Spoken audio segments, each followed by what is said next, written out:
박수로 주님을 찬양합니다. 할렐루야.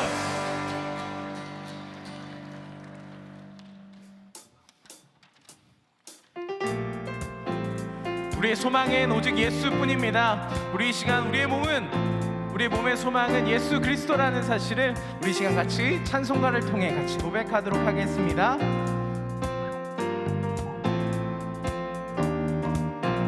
이 몸의 소망 무언가 우리 주 예수뿐일세. 우리 주 예수밖에는 믿으리 아주 없도다. 주 나의 반석이시니 그 위에 내가 서리라. 그 위에 내가 서리라. 우리 이 시간 한 번 더 같이 고백할까요? 무섭게 바람 부는 밤, 무섭게 바람 부는 밤, 물결이 높이 설렐 때 우리 주 크신 은혜에 소망의 낯을 주리라. 주 나의 반석이시니 그 위에 내가 서리라. 그 위에 내가 서리라. 세상에 믿던 모든 것 끊어질 그날 되어도 주의 언약 믿사와 내 소망 더욱 크리라. 주 나의 반석이시니 그 위에 내가 서리라. 그 위에 내가 서리라.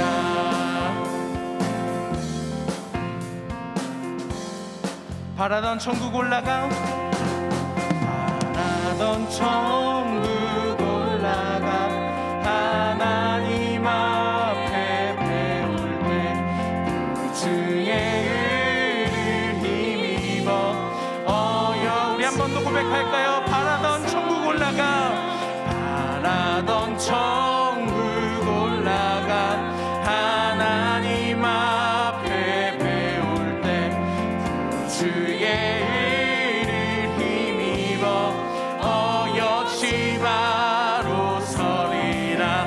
주 나의 반석이시니 그 위에 내가 서리라. 그 위에 내가 서리라.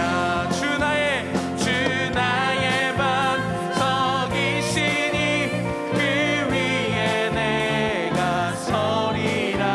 그 위에 내가 서리라. 주 나의 반석이시니 그 위에 내가 서리라. 그 위에 내가 서리라. 주 나의 반석이시니 그 위에 내가 서리라. 그 위에 내가 서리라. 아멘. 이 시간 교회 공동 제목으로 함께 기도드리겠습니다. 첫 번째, 일본에 사역하고 계시는 백준영, 박민자 성사님, 오사카 지역을 향한 거리전도 사역 가운데 성령의 임재와 복음의 결실이 있을 수 있도록. 두 번째, 목양 돌봄 사역을 통해서 신앙의 성장이 일어나고 하나님 나라의 평안을 누리도록. 세 번째, 대통령 선거운동이 공정하게 이루어지고 국민들에게 지도자를 분별하는 지혜를 주시도록. 네 번째, 말씀을 전하시는 조대로 목사님 가운데 성령의 충만한 은혜가 임하도록. 그리고 담임 목사님 연육관의 강건함과 가정과 사역을 위해서 함께 기도하시겠습니다. 하나님 일본에 살아 계시는 우리 백준영 박민자 선생님 붓기도 주시고 오사카 지역을 향한 그리스도 사역 가운데 성령의 임재와 복음의 길을 있게 하시고 잃어버린 영혼들이 하나님께 돌아오는 영혼군의 역사가 이 땅 위에 일어나게 하여 주시옵소서. 모형돌물 사역 가운데 신앙 성장이 일어나게 도와주시고 하나님 나라의 그 평안을 우리 모두가 누리는 가운데에 주님 은혜가 목장마다 충만케 하여 주시옵소서. 대통령 선거운동이 공정하게 이루어지며 국민들에게 정말 하나님의 지도자를 분별하는 지혜를 허락해 주시고 정말 하나님을 섬기는 그런 하나님을 경외하는 지도자가 선출될 수 있도록 은혜를 더하시고 말씀 전하신 도대로 목사님 붙드시고 성령의 충만한 은혜 가운데에 목장 헌신 예배에 정말 하나님 은혜 말씀 선포되게 도와주시고 담임 목사님 성령의 충만함을 더하시며 가정과 사역 위에 함께 하시고 건강의 건강을 주께서 더하여 주시옵소서.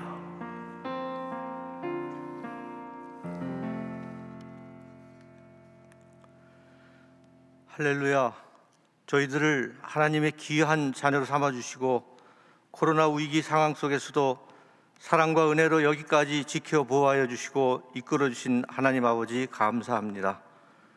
오늘 이 시간도 진정 사모하는 마음으로 22년 새해 첫 목자 헌신 예배를 드릴 수 있도록 인도해 주시니 감사합니다. 이 시간 성령께서 예배를 온전히 주관하시어 신령과 진정으로 예배 드리도록 인도하여 주시고 우리의 예배를 받아 주옵소서. 주님, 저희는 주님 앞에 아무것도 내세울 것 없는 부족하고 연약한 존재입니다. 그럼에도 불구하고 주님이 세워주신 은혜로서 목자와 부목자로 목장원 한 분 한 분과 이웃과 사이를 위해 사랑과 봉사로 섬기기를 원합니다. 그리스도의 사랑을 실천하며 마을 목장을 섬기는 사랑의 공동체가 되게 하여 주옵소서.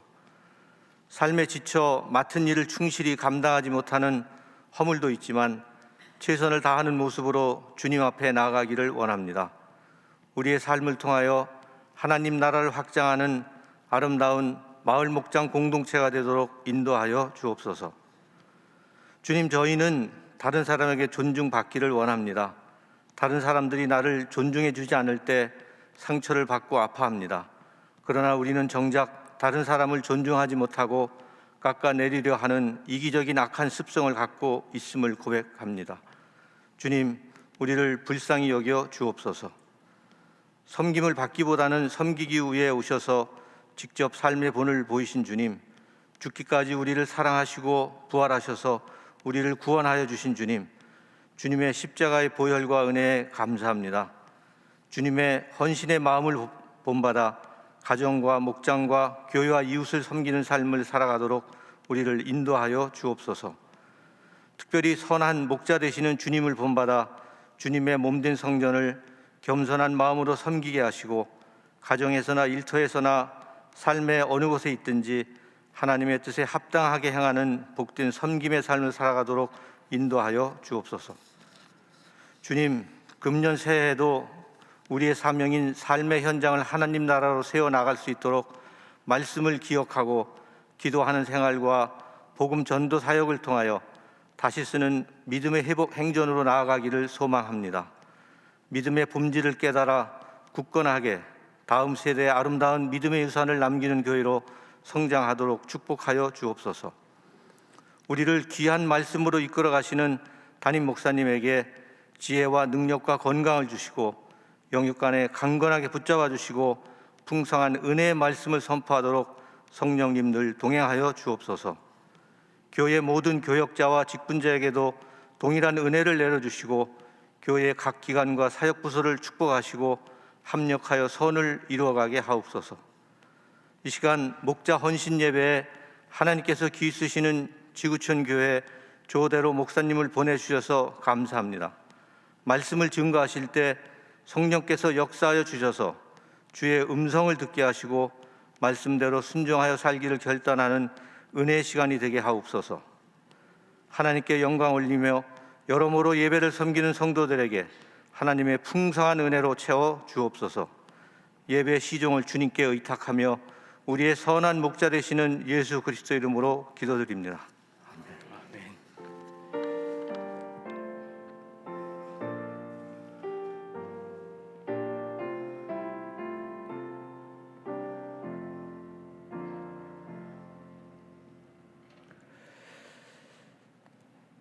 하나님 말씀 함께 보겠습니다. 마가복음 3장 7절에서 15절까지 말씀입니다. 함께 일어나셔서 하나님의 말씀을 경청하시겠습니다. 예수께서 제자들과 함께 바다로 물러가시니 갈릴리에서 큰 무리가 따르며 유대와 예루살렘과 이두메와 요단강 건너편과 또 두로와 시돈 근처에서 많은 무리가 그가 하신 큰 일을 듣고 나아오는지라. 예수께서 무리가 에워싸미는 것을 피하기 위하여 작은 배를 대기하도록 제자들에게 명하셨으니 이는 많은 사람을 고치셨으므로 병으로 고생하는 자들이 예수를 만지고자 하여 몰려왔음이더라. 더러운 귀신들도 어느 때든지 예수를 보면 그 앞에 엎드려 부르짖어 이르되 당신은 하나님의 아들이니이다 하니 예수께서 자기를 나타내지 말라고 많이 경고하시니라. 또 산에 오르사 자기가 원하는 자들을 부르시니 나아온지라.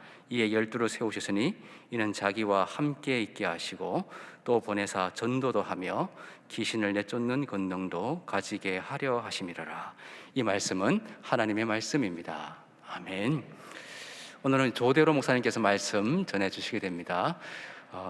목사님은 지구촌교회 장년 목장 센터장으로 섬기시고 계시고요. 또 우리 목자 헌신 예배에 또 귀한 말씀 또 함께 하시게 됩니다. 나오실 때 동안의 박수로 환영해 주시기 바라겠습니다.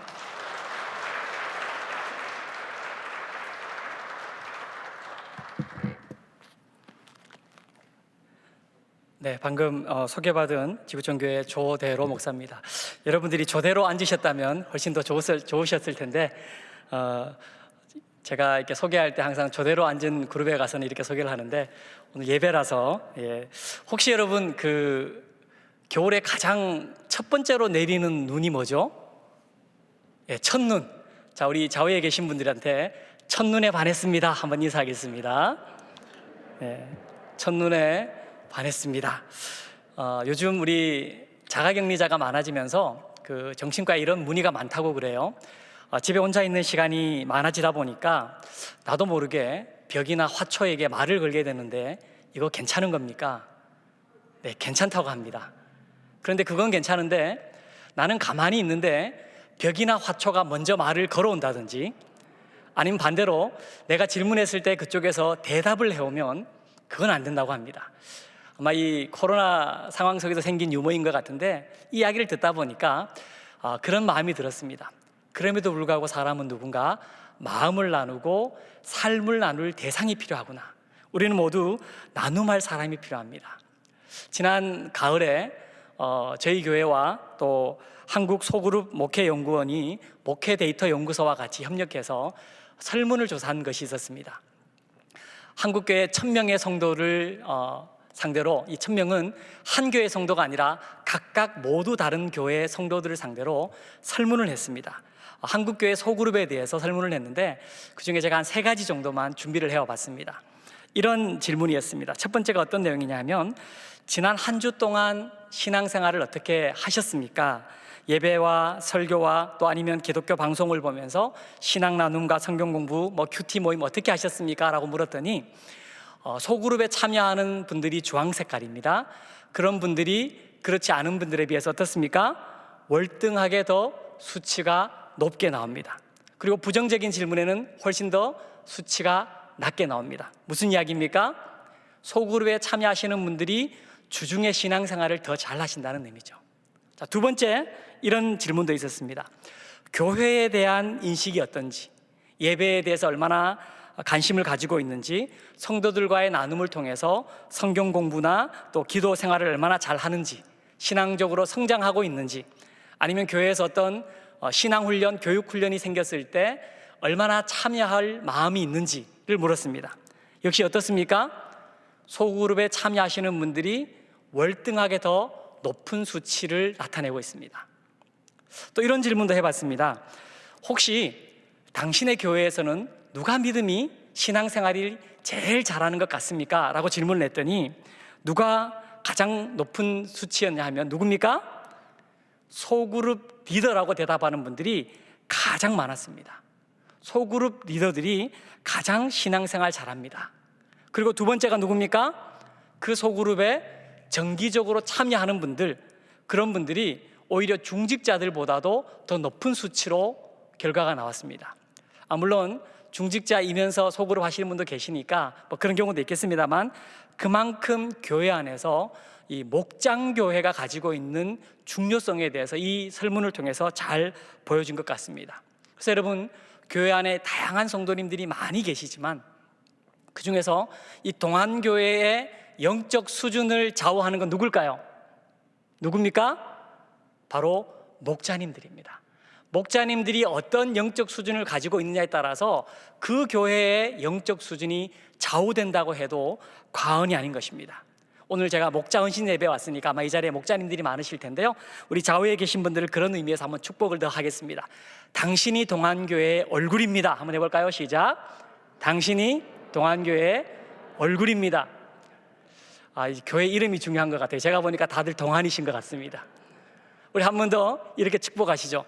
마스크 써도 동안 다 티납니다.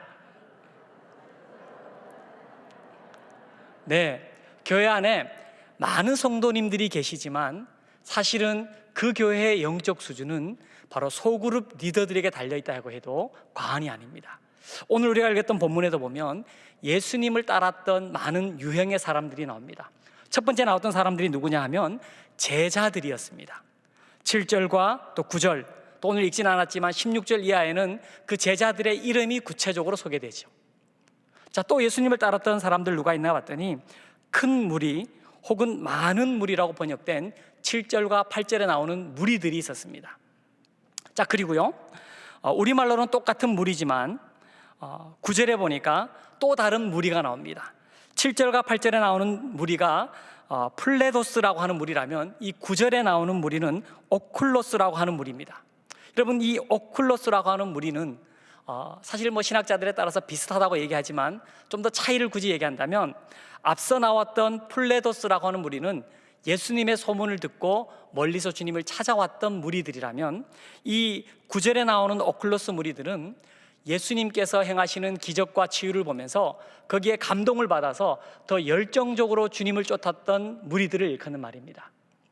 자, 그런데요, 마가는 한결같이 이 제자들과 무리들을 구별하고 있습니다. 여러분, 무리 입장에서는 오늘 말씀해 보면 이 무리들도 나름대로 예수님이 있다는 이야기를 듣고 하룻길 이틀길을 걸어와서 주님께 도달한 사람들입니다. 심지어 이 오클로스들은 열정까지 내어서 주님을 쫓았던 사람들입니다. 그들도 시간 내고 그들도 나름대로 희생하고 최선을 다해서 주님을 쫓은 것 같은데, 이상하게 성경은 한결같이 무리와 제자들을 구별하고 있다는 것입니다. 저는 이것이 우리 목자님들도 마찬가지라고 생각합니다. 우리 교회에 많은 성도님들이 계십니다. 뭐 그분들도 존중받아야 될 분들입니다. 그러나 조금 전에 말씀드렸던 것처럼 이 동안교회의 영적 수준은 다름 아닌 여러분들 목자님에게 달려 있습니다. 그리고 그 목자님이 무리로 사는지 제자로 사는지에 따라서 그 교회 목장의 영적인 수준이 달라지게 되는 것이죠.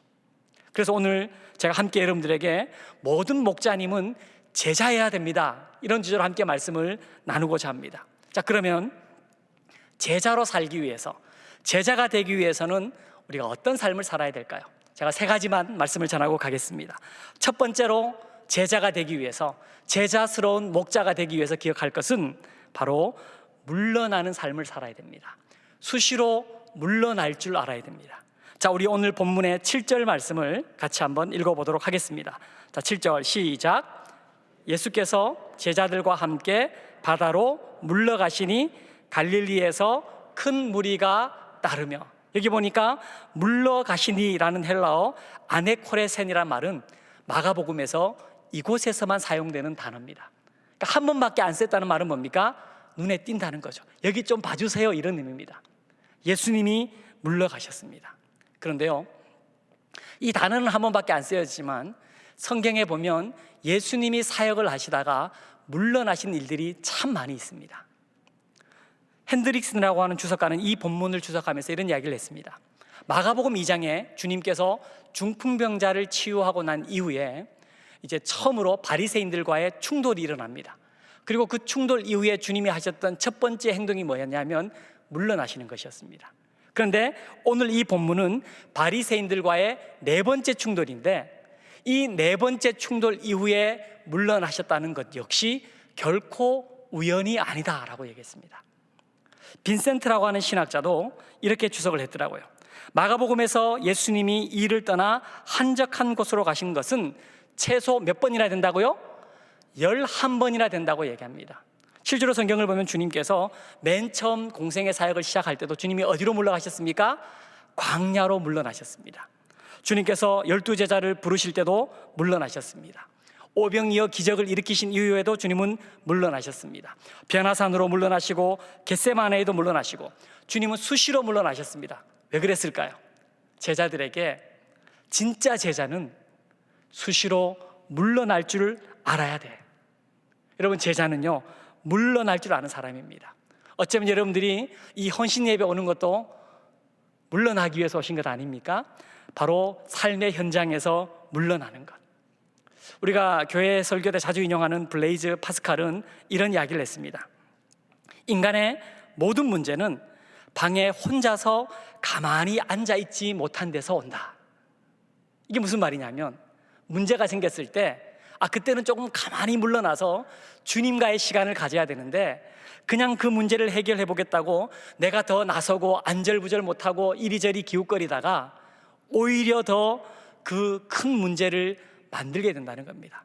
그러다가 그만 실수하고 실언하고 마음이 조급하니까 잘못된 선택하고. 제가 예전에 이런 글귀를 하나 본 적이 있었습니다. 우리 인간이 길을 잃었을 때 가만히 있지 않고 더욱 돌아다니는 동물, 그 동물은 인간밖에 없다. 여러분, 동의가 되십니까? 길 잃어버렸는데 잠깐 물러나야 될 때 길 찾아보겠다고 더 날뛰다가 더 수렁으로 빠져드는 거죠. 제가 예전에 어떤 수업을 하는데요, 교수님께서 이런 문제를 내셨습니다. 비행기를 타고 사막을 횡단하다가 그만 조난을 당했을 때 어떻게 할지 조별로 토의를 하라고 했습니다. 토의를 시작하려고 하는데 바로 옆조에 어떤 분이 크게 이런 얘기를 하더라고요. 걱정하지 마세요. 내가 구조자 자격증이 있는 사람이라고. 그러면서 나침반을 준비하고 지도를 준비하고 나중에 그 조가 발표해서 꼴찌를 했습니다. 왜 그랬을까요? 여러분, 비행기가 조난을 당하면 어떻게 해야 될까요? 그 비행기 근처에 머물러 있어야 됩니다. 그래야 관제소에서 이상하다 하고 그쪽으로 사람을 보내는데, 어설프게 나침반 들고 지도 들고 떠나면 서로 길이 엇갈려서 다 그만 돌아올 수 없는 길을 건널 수도 있습니다. 그래서 그 자리에서 뭘 해야 되느냐? 체온이 떨어지지 않도록 영양이나 수분이 잘 공급되는지, 그리고 위험한 맹수들이 우리를 해치진 않는지 바로 그 자리에 머물러서 돌아볼 때 모두가 다 구조를 받을 수 있는 것이죠. 여러분, 하나님께서도요 6일 동안 천지 창조하시고 나서 7일째 어떻게 하셨습니까? 일종의 물러나심을 우리에게 보여주시지 않았습니까? 그렇기 때문에 가장 좋은 목자는 뭡니까? 물러나는 겁니다. 어디로 물러날까요? 오늘 예수님은 어디로 물러나셨습니까? 바다로 물러나셨습니다. 그냥 평온한 들판과 언덕이 아니라 바다. 여러분, 고대 유대인들에게 바다라고 하는 것은 가장 하나님의 통치가 미치지 않는 곳, 다른 말로 하면 가장 영적으로 치열한 곳이 바다였습니다. 가장 안전장치가 열악한 곳, 언제 폭풍으로 생명의 위협을 겪을 수밖에 없는 그 위험한 자리가 바로 바다입니다. 그래서 거기서 무엇을 할까요? 하나님의 도우심을 구할 수밖에 없습니다. 주님께서 아마 이런 이야기를 우리에게 가르쳐주고 싶었던 것 같습니다. 제자는 그냥 어디 숨어버리기 위해서 물러나는 것이 아니라 영적인 칼을 갈기 위해서, 영적인 날을 세우기 위해서 물러남을 경험해야 됩니다. 이것을 가르쳐주는 것이죠. 저는 동안교회도 우리 교회와 비슷하다고 생각하는데, 특별히 목자님들에게 3가지의 물러남을 통해서 3가지의 개발을 하라고 늘 강조합니다. 목자는 이 3가지를 잘해야 됩니다. 첫 번째는 뭐냐면, 물러나서 바로 말씀으로 자신의 날을 세울 줄 알아야 됩니다. 다시 말하면 말씀으로 헌신하는 거죠. 3년 전에 저희 교회 담임 목사님께서 이제 3대 담임 목사님께서 부임하셨는데요, 목사님이 부임하셔서 제일 많이 하셨던 이야기가 뭐냐면, 목장 나눔을 제일 잘하는 곳은 교회가 아니라 집 앞에 카페와 술집이라고 얘기하시더라고요. 아니, 여름에 술집에 가니까 문 열어놓고 맥주 마시면서 얼마나 나눔을 풍성하게 하는지, 교회보다 나눔을 더 잘하는 것 같대요. 근데 거기에는 뭐가 일어나지 않을까요? 변화가 일어나지 않습니다. 여러분, 말씀으로 나누지 않는 곳에는 변화가 일어나지 않습니다. 드라마 연속극 이야기 많이 했다고, 목자님이 재미난 유머 많이 했다고 사람이 바뀌는 건 아니더라고요. 제가 저희 교회 권사님한테 그런 이야기를 들었는데요. 어떤 집사님이 오더니 나는 아내가 너무 좋은 말만 많이 해가지고 너무 괴롭다고, 힘들다고. 그래서 아니, 좋은 말 많이 듣는 게 뭐가 힘드냐고. 그 아내가 아침에 출근하는 자기에게 이런 말 한대요. 오늘 좋은 말 할 때 일찍 들어오라고. 그리고 좋은 말 할 때 숨겨놓은 용돈 다 꺼내놓으라고. 좋은 말 할 때 사실대로 말하라고. 여러분, 좋은 말은 사람을 바꿀 수가 없습니다. 사람을 바꿀 수 있는 건 뭘까요? 하나님의 말씀뿐입니다. 우리 동안교회도 주일날 선포된 하나님의 말씀으로 주중에 또 목장 나눔을 한다는 이야기를 제가 들었습니다. 여러분, 그 말씀이 얼마나 중요한지 모릅니다. 저희도 담임 목사님 오셔서 그래서 이 말씀 나눔을 얼마나 강조하는지 모든 교육자들이 회의할 때 말씀 나눔부터 다 하고 나서 회의를 시작합니다. 지난주에 어떤 말씀을 나는 들었고 어떤 말씀에 은혜 받았고, 심지어 저희는 이제 목지회라고 부르는데, 목회 지원회라고 부르는데, 동안교회에서 말하는 당회할 때도 저희 교회는 말씀 나눔부터 다 하고 합니다.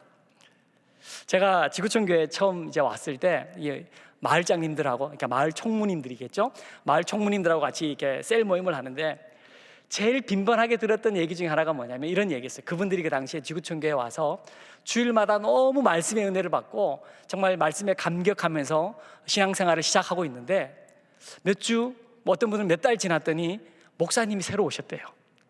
근데 새로 오신 목사님이 이동원 목사님이었대요.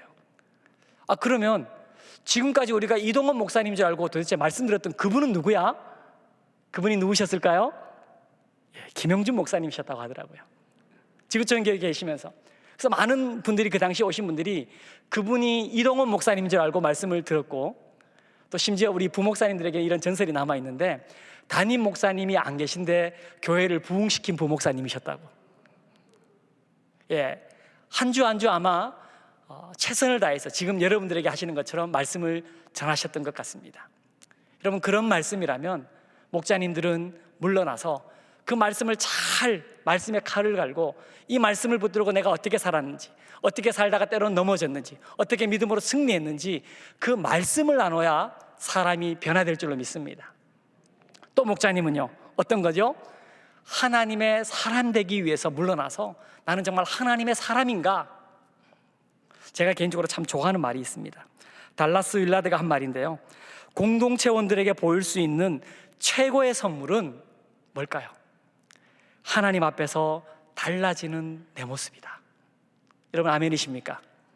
공동체원들에게 보여줄 수 있는 최고의 선물은, 어떤 목자님은요, 음식 솜씨가 좋아서 맛있는 밥을 친정엄마처럼 해줍니다. 정말 귀한 목자님이죠. 박수 받아야 됩니다. 어떤 목자님은 맛있는 밥을 잘 사줘요. 맛있는 식당을 얼마나 잘 알아오시는지 그런 밥을 사주고 커피도 사주고. 좋은데요, 그것보다 더 좋은 선물은 목장 식구들에게 보여줄 수 있는 최고의 선물은 뭐라고요? 하나님 앞에서 달라지는 내 모습을 보여주는 겁니다.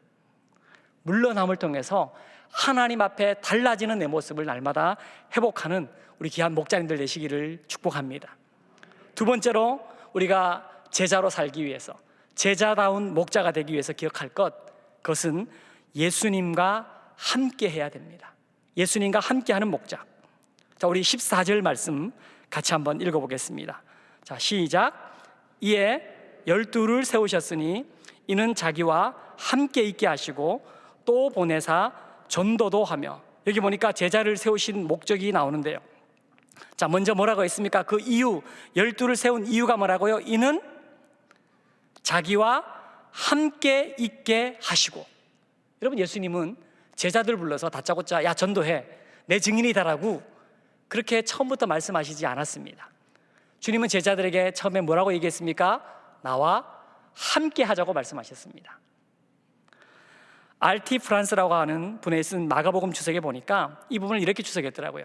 마가복음에서는 최소한 6장 7절까지, 다시 말하면 공생의 3년 중에 최소한 2년 동안은 주님이 제자들에게 전도나 축사 사역을 위해서 어떠한 행동도 취하지 않으셨다. 주님은 딱 한 가지만 얘기했습니다. 제자들에게 뭐라고요? 나와 함께 하자고.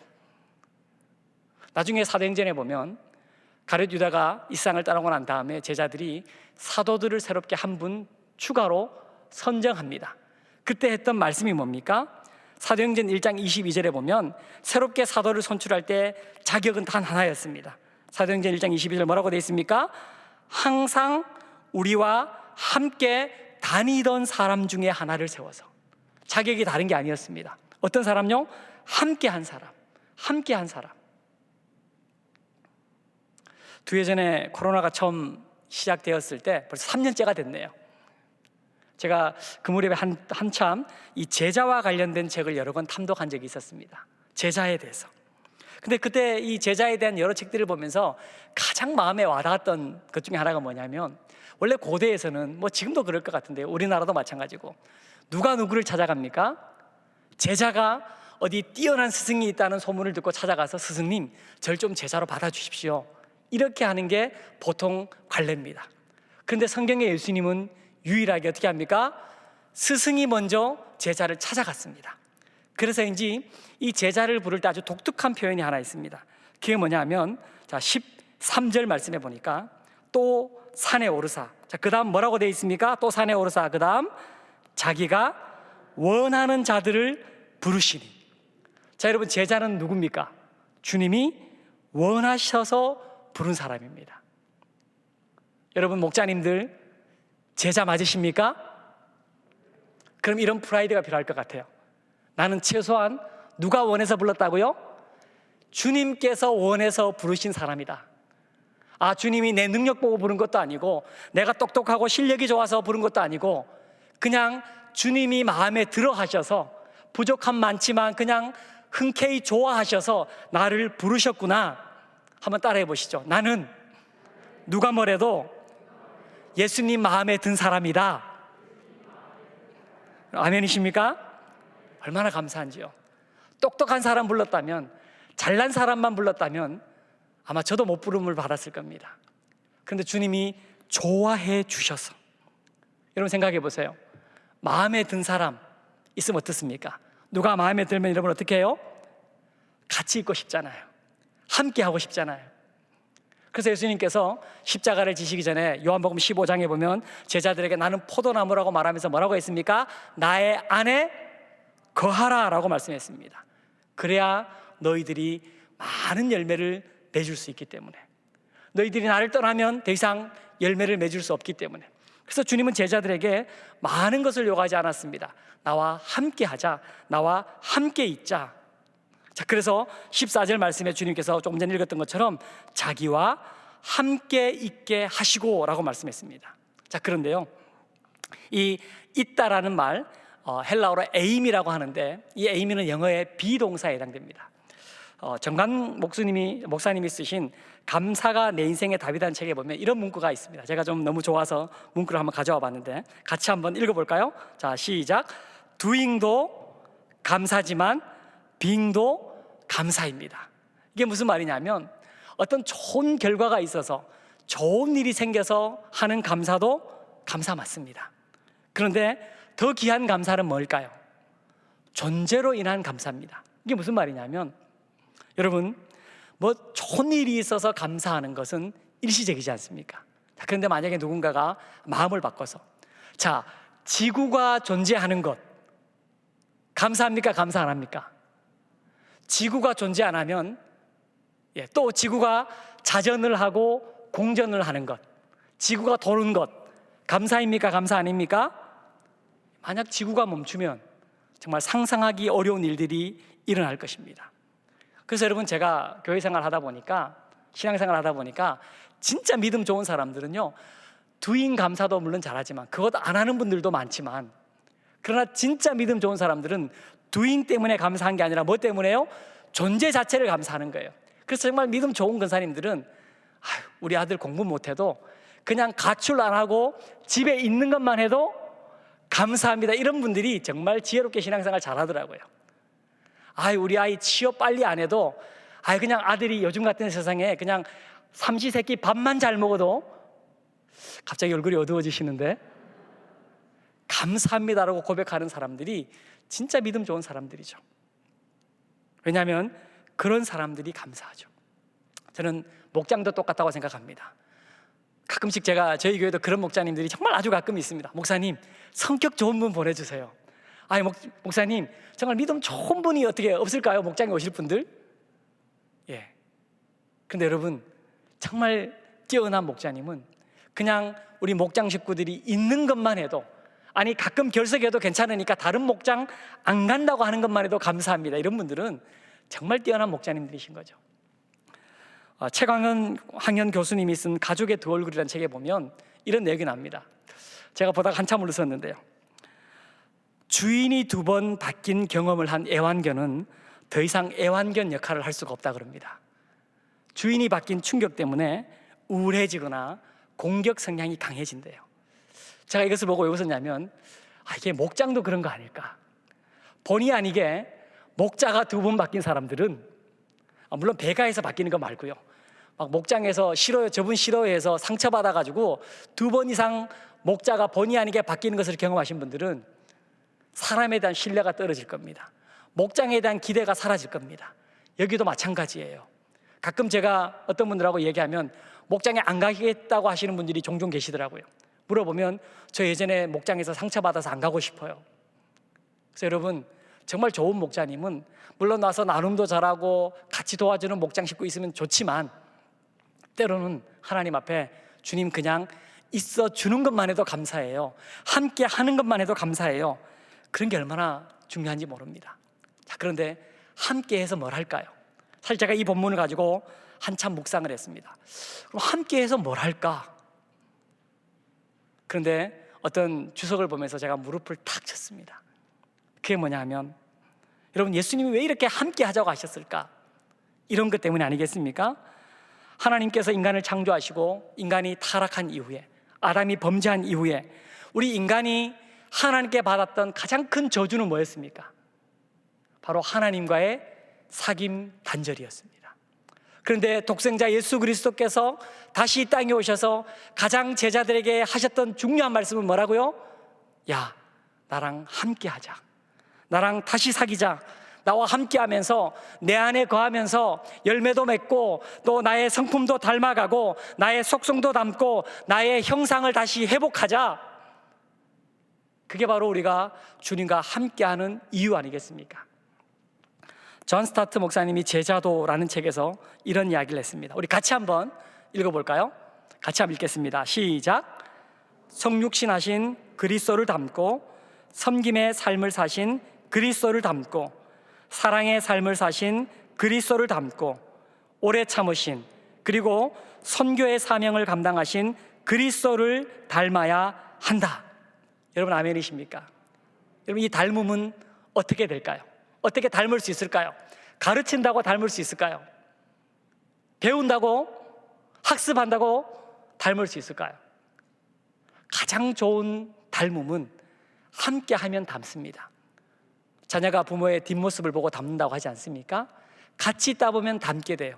그래서 예전에 어르신들이 부부도 오래 살면 뭐라고요? 닮는다 그러더라고요. 제가 이게 진짜인지 모르지만 어떤 책에 이런 얘기가 나오더라고요. 같이 부부가 오래 살다 보면 비슷한 일에 같이 웃고, 비슷한 일 같이 찡그리고, 같이 웃고 같이 인상 쓰고 같이 찡그리면서 살다 보니까, 여러분이 사람이 그렇잖아요. 계속 사용하는 근육은 어떻습니까? 발달하고, 사용 안 하는 근육은 덜 발달하고. 그러니까 부부가 같이 있다 보면 웃는 근육도 같이 웃고 찡그리는 근육 같이 찡그리고, 그래서 닮는다, 뭐 이런 이야기가 있더라고요. 저는 상당히 일리 있는 것 같습니다. 주님과 함께하는 사람, 주님을 닮아갈 줄로 믿습니다. 주님의 오래 참음을 담고, 주님의 인품을 담고, 주님의 마음을 담고.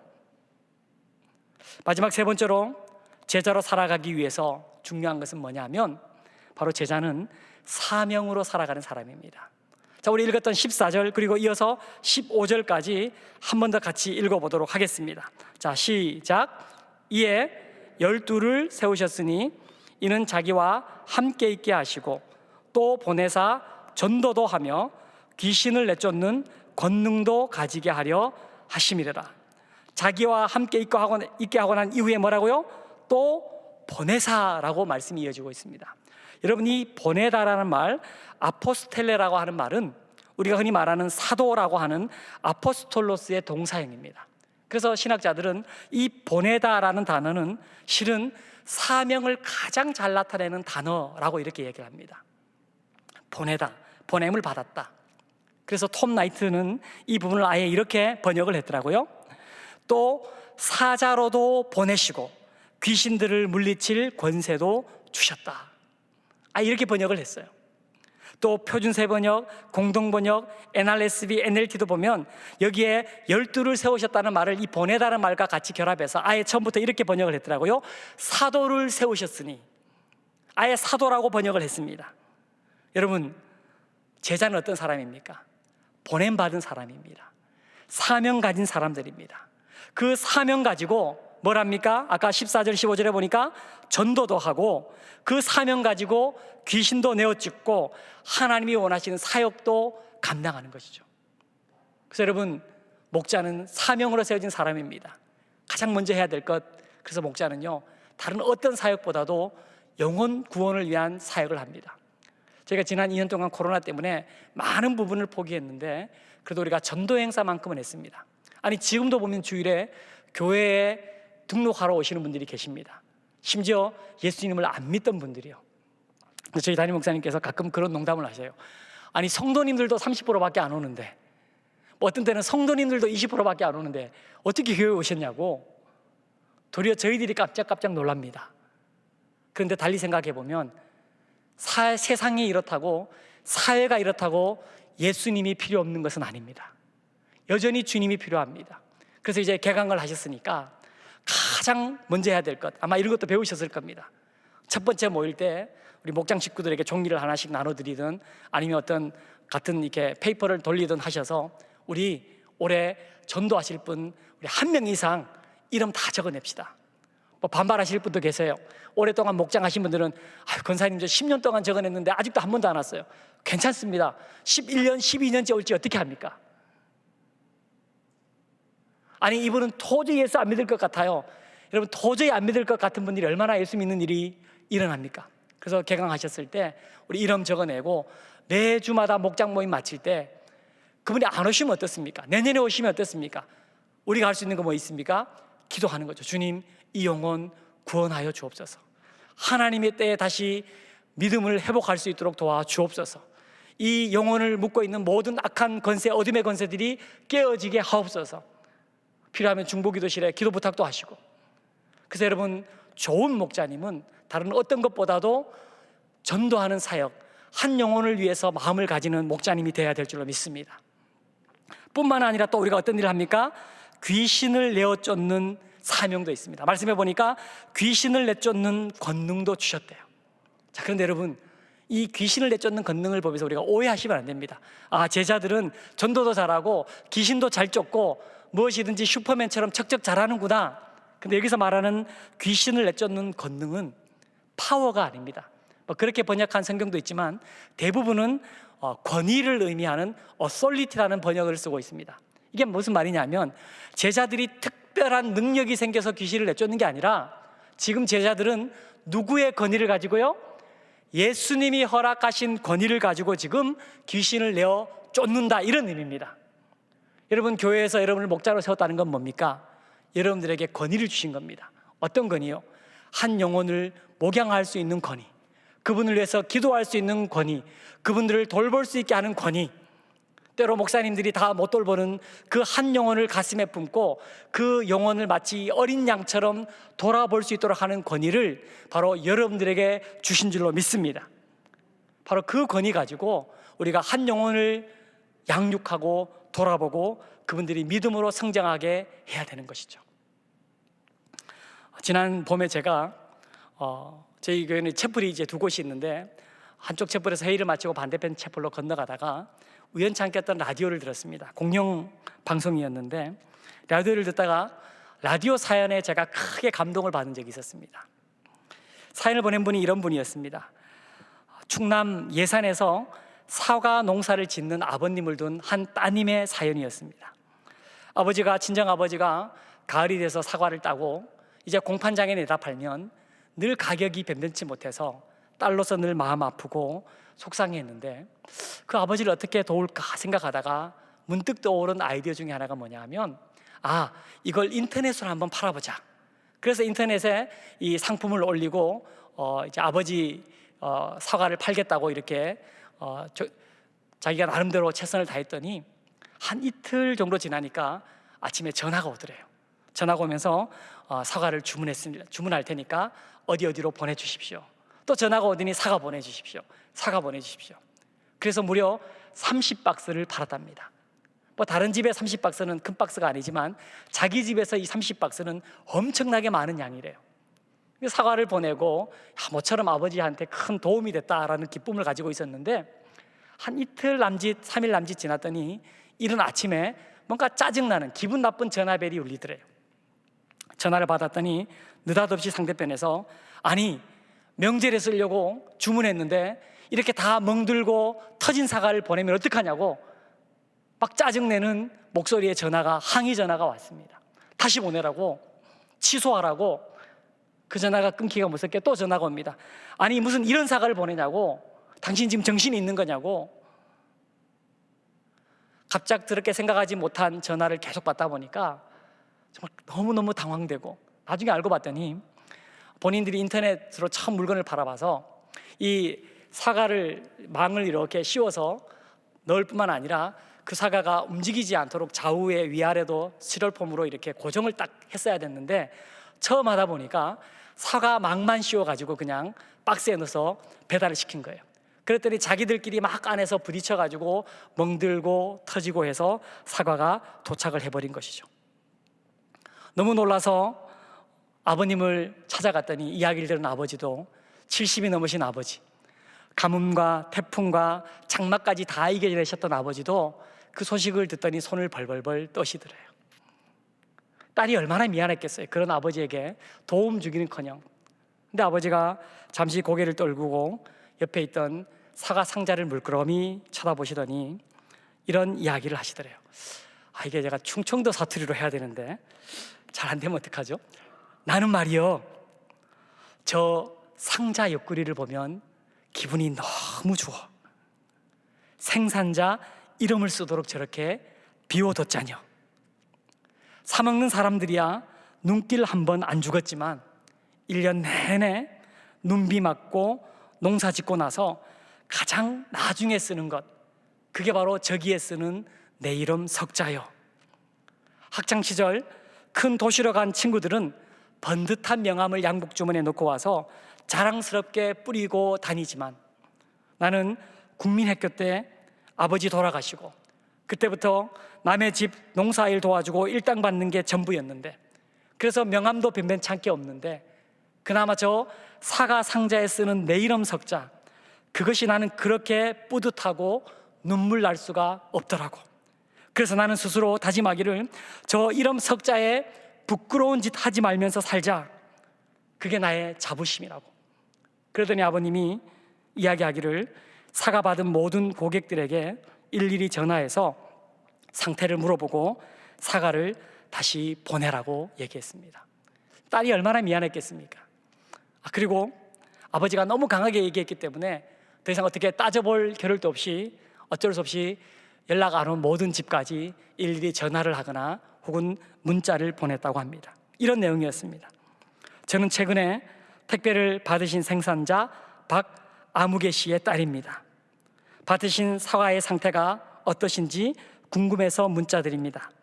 만약 하자 있는 명절 선물을 받으셨다면 마음에 불편함 드린 점 고개 숙여 사죄드립니다. 저희가 경험이 부족해 충격 방지망을 씌우는 것을 빠뜨렸습니다. 그러나 한 해 동안 농사지었던 자식 같던 사과를 보내드리려 했던 아버지의 진심만은 깊이 헤아려 주셨으면 하는 마음입니다. 이 문자에 회신을 주시면 다시 온전한 상품으로 사과를 보내드리겠습니다. 그렇게 하고 났더니 얼마 후에 문자가 다시 왔대요. 이런 내용의 문자였습니다. 메시지 잘 받았습니다. 저희 집 사과도 몇 개 좀 깨어져 오기는 했는데 그리 큰 일은 아닌 것 같네요. 환불이나 재배송은 필요 없습니다. 그냥 오랜만에 마음이 느껴지는 장문의 문자를 받아서 그것으로 대신할게요. 조금 있다가 또 문자가 왔습니다. 이런 문자였습니다. 아버님이 무척 속상해 하셨겠네요. 따님이 잘 위로해 주세요. 제가 실은 이 이야기에 감동을 받고 잊어버리지 않았던 이유가 그 다음 대목이었습니다. 이런 내용이었어요. 사과가 너무 맛있네요. 우리 교회 분들이 구입하고 싶다고 하셔서 5kg 박스 20개 추가 주문할게요. 이번에는 제대로 포장해서 보내주시는 것 잊지 마세요. 이렇게 보냈어요. 제가 여기에 감동을 받았다는 거 아닙니까? 혹시 이 권사님이 우리 동안교회 권사님이셨으면 좋겠습니다. 얼마나 감동이 되는지. 며칠 후에 이 딸이 아버지를 찾아갔대요. 그래서 아버지한테 이런 얘기를 했대요. 아버지, 사실 저는 연락 온 사람들에게만 몇 사람 환불 처리해 주면 되지, 아니면 사과를 다시 보내주면 되지, 다 보내줄 필요가 있나 생각했는데 하나하나 다시 포장을 하다 보니까 포장하던 제 자신이 너무 떳떳해지더라고요. 여러분, 제자가 뭘까요? 여러분, 사명으로 산다는 것이 뭘까요? 30개 상자를 다시 재포장하는 것, 너무나 귀찮은 일이고 손해나는 일이고 속상한 일이고 억울한 일이지만, 내가 이 30박스를 다시 포장함으로써 아버지의 이름이 다시 떳떳해질 수 있다면 그것을 다시 포장하는 것, 그게 바로 사명자의 삶이 아닐까요? 그게 바로 목자의 삶이 아닐까요? 어쩌면 목자로 사는 것은 이 30박스의 사과를 포장하는 것보다 더 고된 일일지 모르겠습니다. 라디오 사연자는 그래도 본인들이 뭘 좀 잘못했으니까. 그런데 목자로 살 때는 아닐 때도 많더라고요. 난 잘못을 하나도 안 했는데 오해받기도 하고, 아니 별로 큰 실수도 아닌데 실수했다고 모함받기도 하고, 사람들이 때로는 비난하기도 하고, 남들이 알지 못하는 속상한 일을 당하기도 하고. 그러나 진짜 목자는 거기에서 멈추는 것이 아니라 주님의 이름이 떳떳해지기만 한다면 30상자를 다시 포장하면서도 기쁨으로 감당하는 사람, 저는 바로 그분들이 목자님이실 줄로 믿습니다. 우리 잠깐 기도하면 좋겠습니다. 하나님, 그렇습니다. 제가 사명받은 사람입니다. 사명받은 목자입니다. 때로는 이 사과 상자를 다시 포장해야 되는 일들이 내 인생에도 일어날 수 있습니다. 그러나 나의 섬김을 통해서, 나의 기도를 통해서, 나의 헌신을 통해서 주님의 이름이 다시 떳떳해질 수 있다면, 내 아버지 하나님의 이름이 다시 떳떳해질 수 있다면 저는 포장하기를 멈추지 않겠습니다. 우리 한번 가슴에 손을 얹고 잠깐 올 한 해 우리 목자님의 삶을 위해서, 특별히 우리 목장 식구들이 이 자리에 계시다면 우리 목자님들이 그렇게 할 수 있도록 해달라고 우리 서로를 위해서 또 자신을 위해서 잠깐 기도하고 제가 마침 기도를 하겠습니다. 같이 한번 기도하겠습니다. 하나님 아버지, 그렇습니다. 우리는 주님께서 세우신 제자요 목자입니다. 하나님 아버지, 이 시간에 가슴에 손을 얹고 기도하는 우리 동안교회 귀한 목자님들 한 분 한 분 기억해 주시고, 다시 한번 주님 부르심 앞에 온전히 나아올 수 있도록 주님 역사하여 주시옵소서. 하나님, 물러남을 회복할 수 있도록 도와주옵소서. 물러나서 말씀을, 또 하나님 아버지 주님을 닮아가는 인격을 회복하게 하여 주시고, 또 하나님 아버지 귀한 목자님들, 주님과 함께하는 목자, 예수님과 함께하는 목자님들 되게 해주시고, 무엇보다 다시 사명 붙들고 전도와 양육을 감당할 수 있도록 하나님 도와 주시옵소서. 하나님 아버지, 이 시간 가슴에 손을 얹고 기도할 때 성령께서 친히 안수하여 주옵소서. 때로 낙심하고, 때로 좌절하고, 때로 실망스러웠던 분들 계시다면 하나님, 다시 내 손끝을 통하여서 다시 주님 맡기신 사가 목장교회를 재포장하면서 하나님 아버지의 이름이 떳떳하게 되는 귀한 은혜가 있도록 함께해 주옵소서. 예수님의 이름으로 기도하옵나이다. 아멘.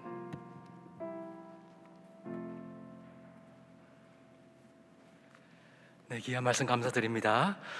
교회 사연 나눔입니다. 이번 주 수요일부터 수요난 예배가 시작됩니다.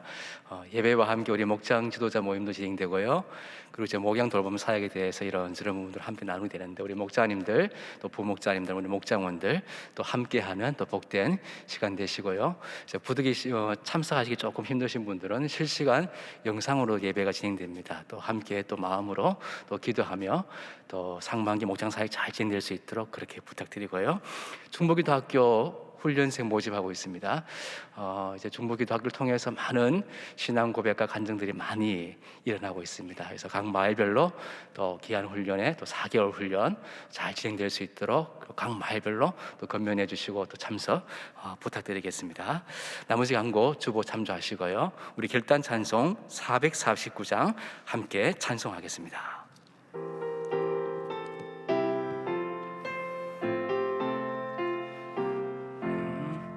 예수 따라가며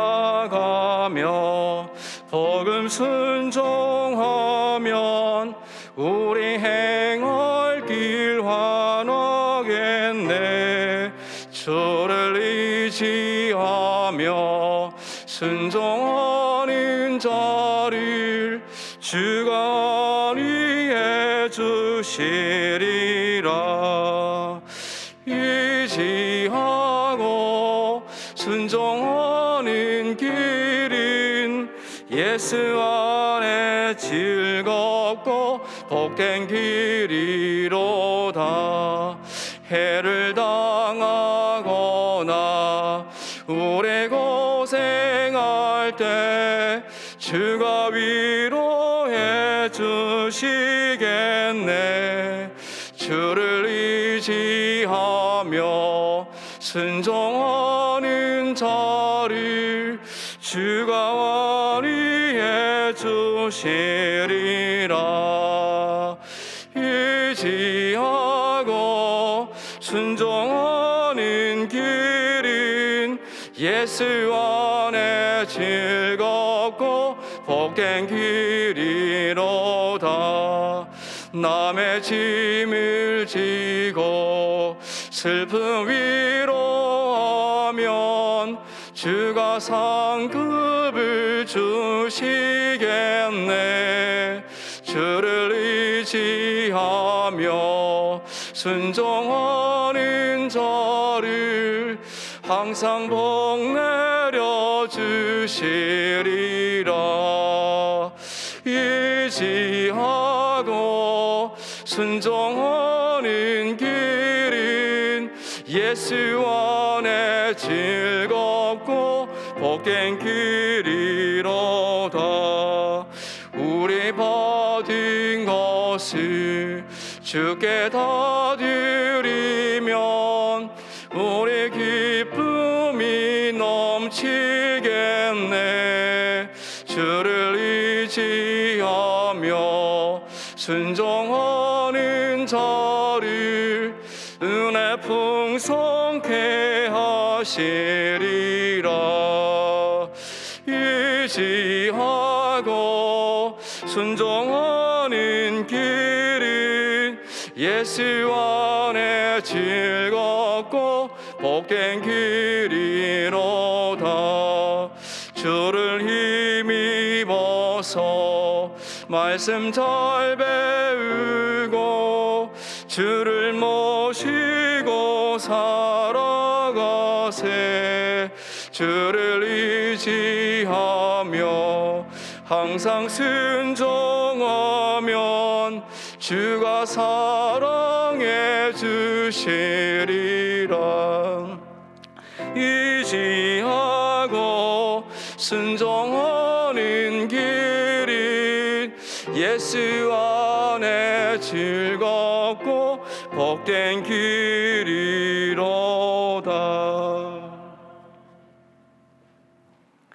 같이 기도하겠습니다.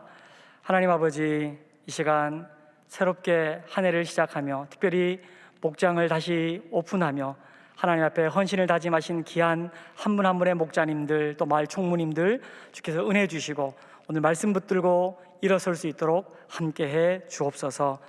이제는 우리와 함께 하시겠다 약속하시며 우리를 친히 제자로 부르신 우리 주 예수 그리스도의 은혜와 우리에게 친히 권위를 주심으로 기꺼이 잘 사명 감당할 수 있도록 무엇보다 사랑하는 독생자를 보내셔서 자녀 삼으신 하나님 아버지의 크고 무한하신 사랑과 우리가 사명 감당할 때 함께 하시며 감화 감동 위로 충만 교통으로 역사하시는 성령 하나님의 인도하심이 시간 함께 예배하는 모든 동안교회 믿음의 성도들 가정과 일터와 사업장 가운데 그들의 심령 가운데 특별히 목장 가운데 이제로부터 영원토록 함께 계시기를 간절히 축원하옵나이다. 아멘.